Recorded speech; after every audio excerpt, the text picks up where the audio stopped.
ဆရာအကြည့်တော်ရဲ့ငမွေးလော့ကျစ်လူကိုခင်ပါအိမ်မှာထမင်းလာမစားပါနဲ့ကိုယ်တိုင်မွေးနေလို့စစ်ညစ်နေလားခင်မကောင်းတဲ့အထဲစောက်သေးကွေးနေသူတွေအကြောင်းတွေးကြည့်ပါတန်သူတို့တော့ကံမဆိုးသေးပါဘူးတန်သားလျင်တင့်ပြိုင်ဖက်ကိုအမြဲလျှော့သိပ်ထားပါဒါဖြင့်တန်အမြဲအိတ်နေလို့ရပြီဒါဆိုတန်တေချာပေါက်မွေးပြီရှစ်သူရွေးတဲ့အခါနားလည်မှုရှိသူကိုရွေးပါဒါမှလည်းအတူတူဘိုက်ထိုင်စားနေလို့ရပြီပြည့်ဖောင်းနဲ့အမြဲတမ်းချစ်စရာကောင်းတာဆိုလို့ဗိုက်ဆန်အိတ်ပဲရှိပါတယ်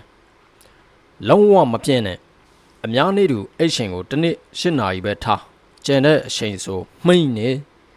တေချာပေါက်မွေးပြီ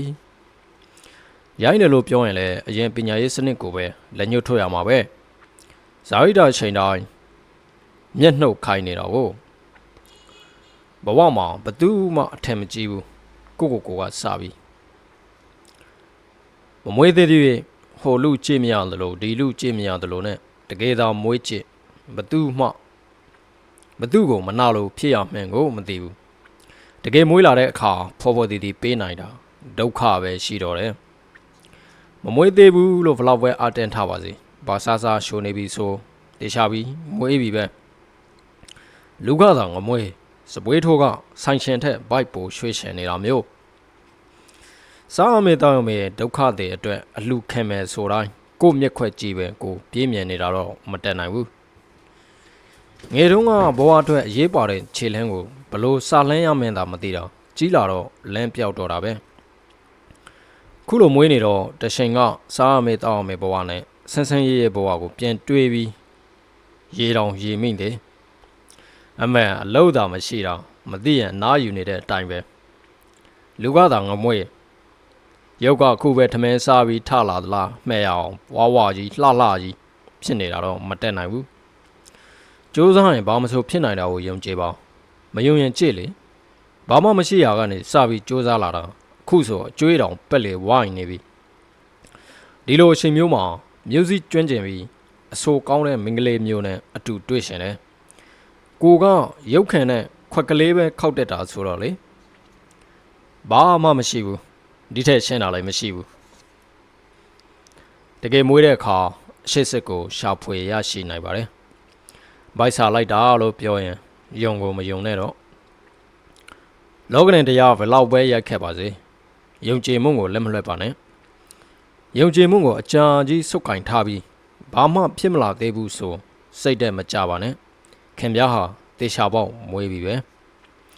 ကြိုးစားပါတချို့ဆိုအရင်တရှင်ကလူမသိသူမသိငမွေးလေးပဲဒီလိုနဲ့ကြားကုတ်ကြားခဲကြိုးစားလာလိုက်တာလူသိရှင်ကြားငမွေးကြီးများတော်ဖြစ်လာပြီမွေးတယ်ဆိုတာကလည်းပြောတော့သာလွေတယ်တကယ်မွေးဖို့ကတကယ်ခက်တာပိုက်ဆံတပြားမှမရှိမှမွေးလို့ရတာလေစီးပွားရေးဆိုတာလှုပ်တဲ့ရင်ဖြစ်ပါတယ်အနည်းဆုံးအရင်နည်းနဲ့သာစတင်ပါကြာရင်သူ့အလိုလိုအကျွေးတင်လာပါလိမ့်မယ်ငွေရဲ့တန်ဖို့ကိုသိကြတဲ့သူတွေကငွေကိုဘယ်တော့မှလွယ်မသုံးကြဘူးသုံးဖို့လည်းရှိမှမရှိကြတာကိုယ်တိုင်အောင်မြင်အောင်လုပ်မဲ့အစားဘလို့လုပ်ရင်အောင်မြင်မယ်ဆိုတဲ့စာအုပ်ထုတ်ပါအဲ့ဒါကအောင်မြင်ပါလိမ့်မယ်တချို့သူတွေကငွေတုံးကသာမတော်တာကြီးလာတော့လေခက်ညံ့ညံ့ပဲ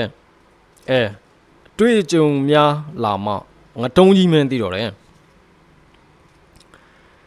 တချို့တွေကဖိုက်ဆန်မရှိရင်မျက်နှာငေးတယ်ထင်ကြတယ်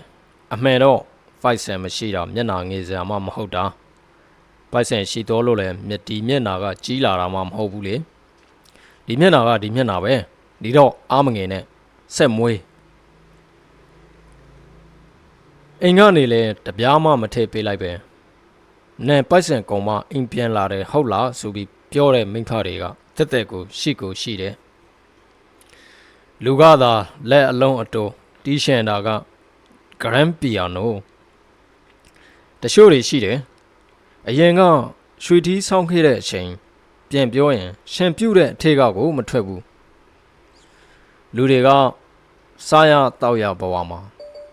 ပျော်မွေ့ရင်စားရတောက်ရမယ်ဘဝရောက်တော့ကြတာပါပဲတချို့ကအိမ်မပိုင်ဘူးဒါပေမဲ့အိမ် နေတဲ့အိမ်ကိုပိုင်တယ်တချို့ကအိမ်ပိုင်တယ်ဒါပေမဲ့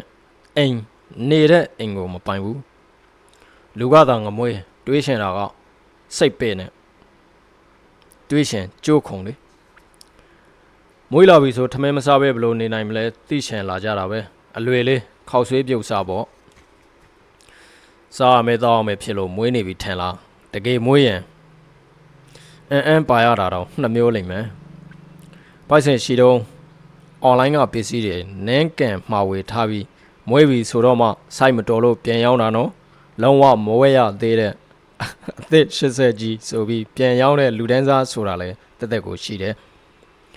လူတွေကမွေးပြီဆိုဘာလို့ဘာကန်ရမဲမသိဖြစ်ကုန်ကြတယ်အမှန်တော့ဘာလို့ဘာကန်ရမဲမသိလို့မွေးနေတာကိုကြမင်းနေကြတယ်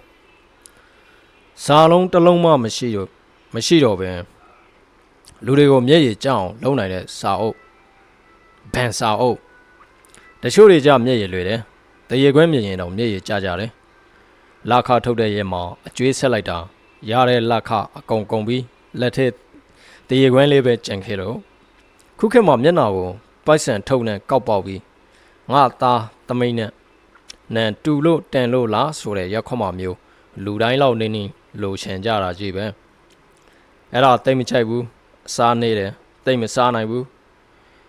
အဲ့ဒီစကားသင်မျိုးတွေကကိုစားတာကိုရှင်းဆိုတဲ့အခါမျိုးတွေမှာအများဆုံးကြားရတာပဲအသက်လေးကြီးပြီစူဆောင်းထားတာလည်းဘာမှမရှိဘူးအနာဂတ်အရေးတွေးရင်ရင်ပူတယ်ကွာဆိုရင်လာလေရင်ပူရင်ဘီယာတောချရအောင်ဆိုတဲ့တငယ်ချင်းမျိုးကတက်ကိုယ်တိုင်ကဘသူမှစေတနာမရှိပဲတငယ်ချင်းတွေကကိုမခေါ်ရင်ဘာလဲအသားမေးလို့မပေါင်းရှင်တာလားဆိုပြီးစကနာထိုးတဲ့ပေါင်းအသင်ကတက်ရှိတယ်ငမွေးတွေတက်တော့ငပြင်းတွေလည်းအောက်မြင်နိုင်တယ်ဆိုတဲ့အယူဆချိုက်ကိုကြိုက်တယ်ငမွေးအစစ်ဆိုတာဆေးလိတ်လေတူနေလဲညိုပြီးသူများအိမ်မှာကက်စားကောင်းတော့ဘယ်နေ့မှဘာအလှရှိတယ်ဘယ်နေ့ကြဘာအလှဆိုပြီးအလှစရင်ကိုပြက်ကတိန်မှာအသေးအရှာမှတ်ထားတဲ့သူမျိုးကတက်တချို့ကြတော့လဲဘာလုံးမလုပ်ပဲတသက်လုံးရှင်းသာသာနေတော့တဲ့လူမျိုးတွေရှိတယ်ငေတုံးကမိဖစီကလက်ဖြန့်တောင်းတယ်အရွယ်ရောက်လာတော့လဲသားသမီးတွေစီကအစ်စေပဲတချို့တွေကပါရမီကောင်းတယ်လူသားငမွေးဗကြီးကရွှဲလို့အသားမေးတယ်အသေးဖြူတယ်အတန့်ကြိုက်တယ်အသုံးနေတယ်တက်လွဲ့စားတယ်အသောအစားကန့်တယ်လူကငမွေးအကေးတော့မလျှော့ဘူး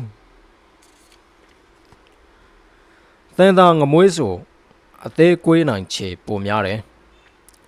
ရန်သူလည်းတယောက်မှမရှိဘူးမနာလိုသူလည်းတယောက်မှမရှိဘူးဆိုရင်သေချာတယ်ခင်ဗျားမွေးနေလို့ပဲအိမ်ထောင်သေးတွေဟာမင်္ဂလာနေ့ကိုဘယ်တော့မှမမေ့ဘူးခြောက်သေးကိုဂီယာကြီးထိုးပြီးခုံချခဲ့တဲ့နေကိုလက်ထဲမှာစိန်လက်ဆွဲလေဘဲမှာရွှေဆွဲကြိုအိတ်ကဲထဲမှာကြ900တယ်ဒါတော့အိတ်ဖောင်းအောင်လေမှုတ်ထားသေးတာတချို့ကြကားရှိတယ်စီဖို့ကြမင်းဆိုင်ဆိုတဲ့တငယ်ချင်းအများကြီးပဲတချို့ကြအိမ်တွင်းပုံလေးမို့သဘောကျကြတယ်အမှန်တော့မွေးနေလို့ဘေးမှမထွက်တာတချို့တွေကအထက်တန်းကြတယ်စေတန်းမအောင်တာလေအကောင်းမြင်စစ်ကကိုဗစ်ဖြစ်တာတော့ဖြည့်တွေးကြတယ်မတ်စတာထားတော့ကိုရုပ်ဆိုတာလူတွေမမြင်တော့ဘူးပေါ့အသားမေးပြီးအရက်ပုနေရင်တောက်ကျင့်ပါမကောင်းနိုင်ဘူးလို့ထင်နေတဲ့လူမျိုးကတက်လူတယောက်မွေးမမွေးသိရှင်ရင်အလီဆိုခိုင်းကြည့်ပိုက်ဆံမရှိတာကြာရင်အလီတော့မရတော့ဘူးတချို့တွေကြောင့်ပိုက်ဆံရှမ်းသာရင်လူမသိသူမသိတိတ်လေးနေကြတယ်မွေးပြီဆိုတငယ်ချင်းတွေစီရောက်လာတော့တာပဲရှမ်းသာရှင်ရင်အကြံကြီးထားရှမ်းသာရှင်မရှမ်းသာမှာဒါပေမဲ့ခင်ဗျားမှာအကြံကြီးရှိနေတာတော့သိချတယ်ရေးစားလေးများရပြီဆိုဖျားသွားစုံတွဲပုံရိုက်ပြီး Facebook ပေါ်တင်လိုက်ရမှာမသိရင်ဖျားကပဲရေးစားရှိကြောင်းထောက်ခံတဲ့ license ထုတ်ပေးတာကြနေတာပဲရှမ်းသာရှင်စာများဖက်ရှမ်းသာတဲ့သူတိုင်းစာဖက်ကြတယ်ဘန်စာအုပ်မှာရေးထားတဲ့စာတ ချို့ကြတော့တယောက်တည်းဆိုရှင်းသာသာပဲရေးစားရမှမွေးတော့တာရေးစားထားတာဝတ်မွေးတာကြနေတာပဲဘာကြွေးစားနေတော့တာလေဘောမှာတစ်ခါပဲမွေးဘူးတယ်ကြာရှင်ကတော့တစ်သက်လုံးပေါ့ကိုမွေးသောစီသူကိုမမုန်းပါဘူးဒါပေမဲ့မပက်သက်မိရင်ကောင်းမယ်လို့တော့မကြာခဏတွေးဖူးတယ်တခါတလေမွေးနေတဲ့ကိုဘဝကိုပြန်တွေးပြီးရေရအောင်မျက်ရည်တောင်ကျတယ်တကယ်မွေးပြီဆိုအပေါင်ဆိုင်တဲ့ဝင်သောသူကအစအားချမိတယ်သူတို့စီမှာပေါင်စရာရှိသေးလို့လေအခုချိန်မှာဆင်းရဲဖြစ်နေလို့စိတ်မညစ်နဲ့ကြာလာရင်နေသားကြတော့ပါလိမ့်မယ်အခုခေတ်ကလေးတွေကမိဖချဲအားကိုးနေတာမဟုတ်ဘူးဆွေမျိုးတွေပါပါတယ်ငမွေးတွေဟာအေးရှင်းတယ်သူများတွေအတိုက်အခိုက်တွေနဲ့ရုန်းကန်နေရရှင်သူတို့ကအေးဆေးပဲမွေးနေတာမွေးတာလည်းမပြောနဲ့လေတောင်းလူဆိုမပေါင်းဘူးမာနကြီးတယ်ပေါင်းပြီဆိုလဲကြက်မပြည့်တဲ့ကောင်တွေကြီးပဲမသူနဲ့မှမတည်ဘူးပိုက်ဆံရှိတဲ့အချိန်ဆိုမွေးပြီဆိုရင်တော့စပြုံးပြလာပြီ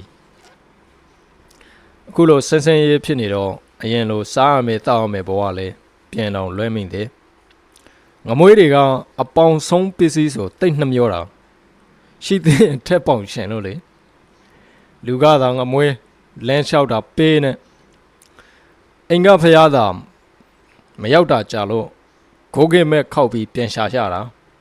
ရေးစားများရရင်တကိုးကြီးဖျားတိတ်တက်ရှင်တာပဲဆိုင်ကြီးဆိုင်ကောင်းထိုင်နေတိုင်းအထင်မကြီးနဲ့အဲ့ဒါ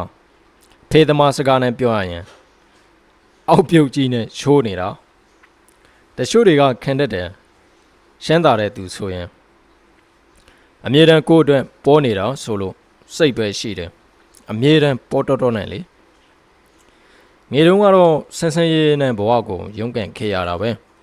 အရွယ်လေးရလာတော့မရှင်းသာသေးဘူးကြီးလာမှမွေးတော့တာဇင်ရန်ကိုနောက်ဘာမှမပါဘူးလို့ရှန်နေရှင်ဘာမှမရှိသူတွေကပြောတဲ့ကြတယ်အသက်ကြီးမှအင်ထောင်ပြုရှင်တာဟာဥပုံနေ့မှာဈေးထွက်တယ်လို့ပဲအဲ့ဒီနေ့ကဈေးပိတ်တာသူတို့မသိဘူးဝေမဲ့သူမရှိဘူးလေတချို့တွေကဆန်းရဲရမှာတိတ်ကြောက်တယ်ဆန်းရဲဖူးတဲ့သူဆိုပိုကြောက်တယ်ပိုက်ဆံရှိမှလူရဝင်တယ်လို့ထင်ကြတယ်ပိုက်ဆံရှိလျက်နဲ့လူရမဝင်တဲ့သူတွေတို့စီမှာအများကြီးကိုယ့်ဟာကိုပြောအောင်နေပါစိတ်မရှင်းတာရင်တော့ဝန်ထမ်းယူတော့ဖြစ်ပြီ